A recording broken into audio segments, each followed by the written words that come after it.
الحمدللہ وحدہ لا شریک لہ والصلاۃ والسلام علی من لا نبی بعدہ۔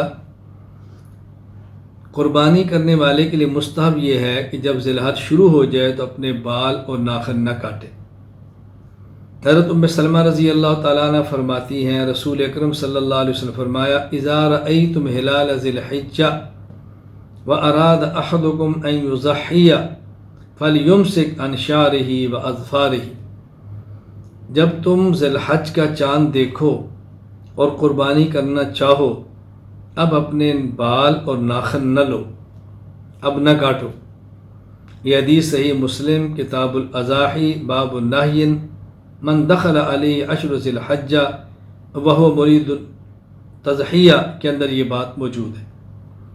لیکن یہاں یہ بات ذہن نشین فرما لیں، یہ اس شخص کے لیے ہے جس نے قربانی کرنی ہو۔ جس نے قربانی نہ کرنی ہو وہ بال صاف کر لے یا ناخن تراش لے، اس کے لیے یہ خلاف سنت نہیں۔ اسی طرح اس کی حیثیت مستحب کی ہے، ضروری کی نہیں ہے۔ یعنی کوئی شخص یہ کام نہ کرے تو اس کو برا سمجھے، کوئی ناخن کاٹ لے، کوئی بال کاٹ لے، اس پر ملامت کریں، یہ جائز نہیں ہے۔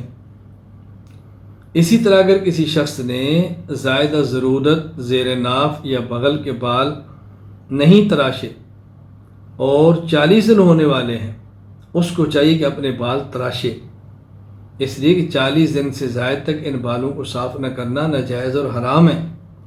تو یہ مستحب تھا اور وہ حرام تھا، اس لیے اس استحباب کی وجہ سے حرام کا ارتکاب نہ کریں۔ ان مسائل کا بہت زیادہ خیال فرمائیں۔